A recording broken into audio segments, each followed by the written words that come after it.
ಕೂದ್ cut ಮಾಡೋದು, comedy ಮಾಡೋದು. ನಾನು ಚಿಕ್ಕ ಹುಡುಗ ಅವಾಗ, ಸೊ ಅವಾಗಿಂದ ಅವ್ರ ಫ್ಯಾನ್ ನಾನು.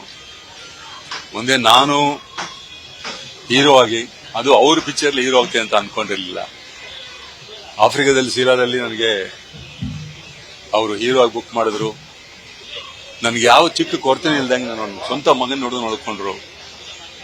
ನಿನ್ನೆ ಬೆಳಗ್ಗೆ ನನಗೆ ನಮ್ಮ ಅಬ್ಬಾಯಿನೋಡ ಮಧು ಅವರು ಫೋನ್ ಮಾಡಿದ್ರು, ಈ ತರ ದ್ವಾರಕೀಶಣ್ಣ ಇಲ್ಲ ಅಂತ. ನಾನು ನಂಬಕ್ಕಾಗ್ತಿರ್ಲಿಲ್ಲ. ಯಾಕಂದ್ರೆ ನಮ್ಮ ವೀರೇಶ್ ಅವರು, ಅದೇ ಪ್ರೆಸ್ನವರು ವೀರೇಶ್ ಅವರು, ಒಂದ್ 2 ತಿಂಗಳ ಹಿಂದೆ ನಾನು ಅವ್ರ ಹತ್ರ ಮಾತಾಡ್ಸಿದ್ರು. ನನಗೆ ಮನೆ ಬಾ ಮರಿ, ಬಾರೋ ಅಮ್ಮ, ನೀನ್ ನೋಡ್ಬೇಕು, ಬಾರೋ ಮರಿ, ಮನೆಗೆ ಬಾರೋ ಅಂತ ಒಂದು 2-3 ಸಲ ಹೇಳಿದ್ರು. ಆಯ್ತು ಬರ್ತೀನಣ್ಣ ಅಂತ ಹೇಳಿದೆ.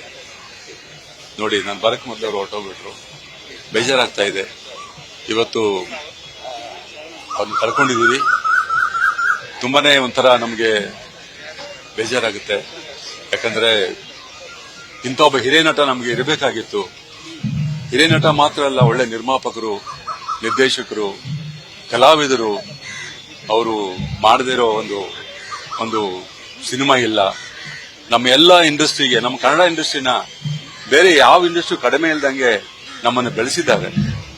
ಎಲ್ಲ ಫಾರಿನ್ಗೆ ಹೋಗ್ಲಿ, ಎಲ್ಲೇ ಹೋಗ್ಲಿ, ಶೂಟ್ ಮಾಡ್ಕೊಂಡು ನಮ್ಮಂತ ಹೀರೋಗಳಿಗೆಲ್ಲ ಕರ್ಕೊಂಡು ಹೋಗಿ ಎಲ್ಲ ಊರು ತೋರಿಸ್ಕೊಂಡು ಬಂದಿದ್ದಾರೆ.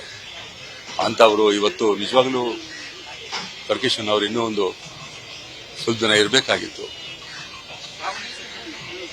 ಪುನೀತ್ ಅವರು, ನೆಕ್ಸ್ಟ್ ಲೀಲಾವತಿ ಅಮ್ಮ ಅವರು, ಇವತ್ತು ನಮ್ಮ ದ್ವಾರಕೀಶಣ್ಣ ಅವರು. ಅದೇನೋ ಗೊತ್ತಿಲ್ಲ, ಒಂದು 2-3 ವರ್ಷದಲ್ಲಿ ನಮ್ಮ ಕನ್ನಡ ಇಂಡಸ್ಟ್ರಿಗೆ ಏನಾಗಿದೆ ಗೊತ್ತಿಲ್ಲ. ಒಂದರಿಂದ ಒಂದು ನಮಗೆ ಧಕ್ಕೆ ಬರ್ತಾನೆ ಇದೆ. ಆದರೂ ದೇವರು ಎಲ್ಲರೂ ಆತ್ಮ ಶಾಂತಿ ಕೊಡ್ಲಿ. ಸಿನಿಮಾ ಇಂಡಸ್ಟ್ರಿಯಲ್ಲಿ ಅವ್ರ ಮಕ್ಕಳು ಅಪ್ಪ ಮಾಡಿದಕ್ಕಿಂತ ಡಬಲ್ ಆಗಿ ಒಳ್ಳೊಳ್ಳೆ ಸಿನಿಮಾಗಳು ಮಾಡಲಿ, ಅಪ್ಪನ ಹೆಸರನ್ನ ಇನ್ನೂ ದೊಡ್ಡದು ಮಾಡಲಿ ಅಂತ ನಾನು ಆ ದೇವರ ಹತ್ರ ಬೇಡ್ಕೊಳ್ತೀನಿ. Thank you. ನ್ಯೂಸ್ ಫಸ್ಟ್, ನಿರ್ಭೀತಿಯಿಂದ ನಿಮ್ಮ ಪರವಾಗಿ.